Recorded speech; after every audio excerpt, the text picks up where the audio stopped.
Il y a des courses qui marquent les esprits, qui ont une aura particulière. La Saint-Élion en fait partie. La Saint-Élion, c'est un des grands classiques, un des monuments du trail français. Je la prenais un peu comme le Paris-Roubaix. C'est un peu une classique et une course de caractère. On la surnomme la doyenne, une course chargée d'histoire, de nuit, de froid et de silence. Chaque année, ils sont des milliers à s'élancer dans l'obscurité, à braver l'hiver, à tenter de relier Saint-Étienne à Lyon. C'est une course qui ressemble à aucune autre. C'est 80 bornes, de nuit, il fait froid, il y a de la boue, des fois même de la neige, des températures négatives. C'est la dernière occasion de bien figurer sur le calendrier du trail français. C'est une des plus grosses start list où je me suis aligné et Pierre, il n'est même pas dans le top 50 des meilleures cotes au départ, quoi. Il a 740 comme cote au départ. C'est dur d'envisager mieux qu'un top 10, on va dire. Cette année, nous avons suivi Pierre Fossard, un jeune trailer normand. Pour lui, l'objectif est clair, ambitieux, exigeant, viser le top 10. j'avais un peu dit que j'allais un peu la jouer soft jusqu'à la mi-course. Au final, on se laisse un peu embarquer. Je me retrouve dans le paquet aux côtés de Grenon.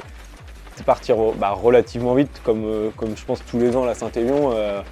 3,30 sur le plat, ça fait un échauffement un peu rapide, mais j'étais avec du coup un copain, Noah, et on se regarde et on se dit bon bah on est là, faut voir ce que ça donne parce que derrière c'est étiré et là il y a un bon paquet. On va gérer l'allure et calmer le jeu sûrement après, donc faut prendre ce qu'il y a à prendre quoi. On s'arrête kilomètre 10 ou 11, on croise autour de la 15e position, déjà avec un faciès assez engagé, pas encore marqué, mais on voit qu'il est déjà dans sa course, quoi. Ça fait même pas une heure et il est déjà dans la course, quoi. Après l'euphorie du départ, très vite, la course rappelle à l'ordre. Pierre est déjà dans le combat. Il lutte pour rester accroché au peloton de tête, trouver l'équilibre, ne pas se brûler les ailes. Et direction Saint-Christophe-en-Jarret, là il y avait pas mal de monde, une ambiance vraiment super, ça fait penser un peu à Notre-Dame-de-la-Gorge sur l'UTMB. On le croise pareil autour de la 12-15e position, mais vraiment avec un faciès, un visage contrasté par rapport aux élites qui passent, souvent grand sourire. Nous, Hugo Deck, son visage nous a marqué à ce moment-là, il était grand sourire, un petit peu haranguer la foule. Pierre, c'est pas le même faciès, dans les côtes il envoie, c'est sûr que ça va vite, hein, mais on le voit pas en facilité, il est vraiment sur un départ de course engagé. En course, les zones de ravitaillement font illusion. On croise ceux qui nous accompagnent. La foule nous porte. La douleur s'efface presque. Mais à peine reparti, Pierre se replonge instantanément dans la bataille. Son visage est marqué. On ressent la difficulté de l'effort après ce premier ravitaillement. La course est encore longue.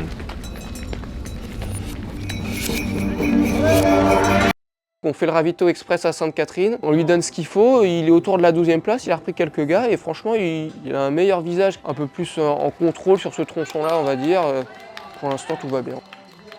Même si je m'étais dit qu'il fallait calmer le jeu un peu, l'euphorie de course et le fait de reprendre des places, pas que parce que j'allais plus vite que les autres, mais certains arrêtent ou des soucis ou peut-être des chutes. On est pas mal. Ça peut être devant. Arrêtez bien Pierre, allez. Il y en a deux qui ont pété là.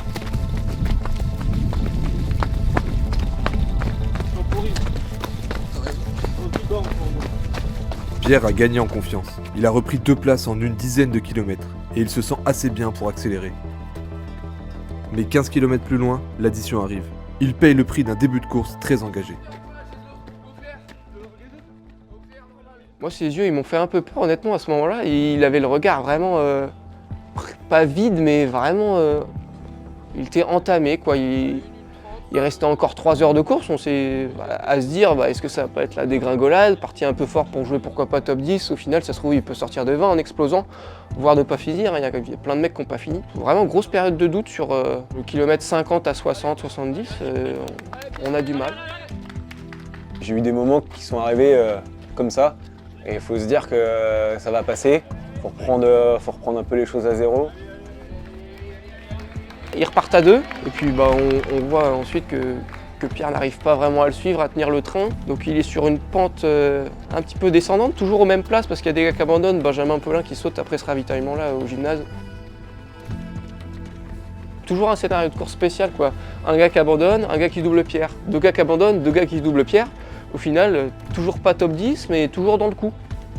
C'est bien d'être à deux, j'ai essayé d'accrocher le maximum, même si on s'était déjà croisé pendant la course, il m'avait dû me doubler, je l'avais redoublé. Et j'ai pris le train, du coup ça permet de relancer et de ne pas être tout seul. Après il m'a lâché la roll malheureusement, j'ai pas réussi à aller plus loin. Je voulais toujours en garder aussi pour le 15e et pas me mettre au rupteur 25 km avant. À la sortie du ravitaillement de Soucy-en-Jarret, ils sont deux silhouettes qui s'enfoncent ensemble dans l'obscurité. Son compagnon de course accélère, il reste une trentaine de kilomètres, Pierre décroche et voit le top 10 s'éloigner lentement.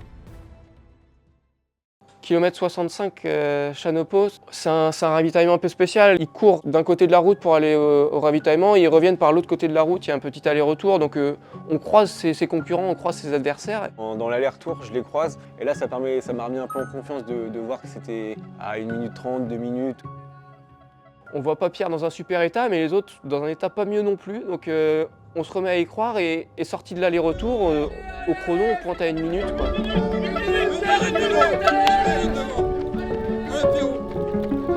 Je m'étais préparé mentalement à me mettre un peu tarif dans les 15 derniers. Que j'en ai ou pas, j'allais mettre ce que je pouvais et ce qui restait. Donc je pars en chasse, quoi, on va dire.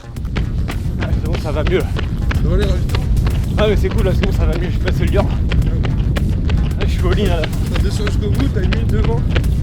Ouais. Quelques minutes plus tard, Pierre reprend un premier concurrent qui s'est arrêté sur le bord du sentier. Mais je l'ai doublé dans le bas d'une forêt. Il reste alors 8 km.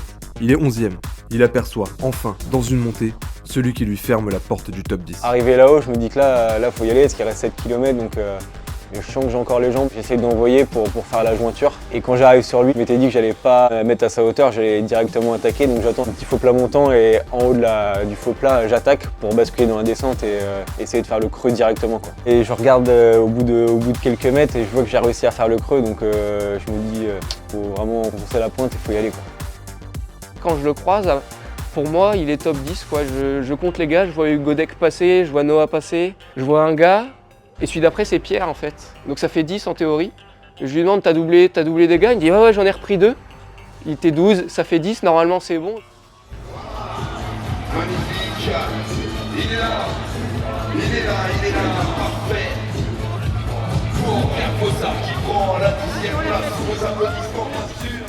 Après 80 km de combat, 6h19 d'effort, Pierre arrive à Lyon, 10e. Il l'a fait, il est allé chercher ce top 10 qui semblait inatteignable 2 heures plus tôt.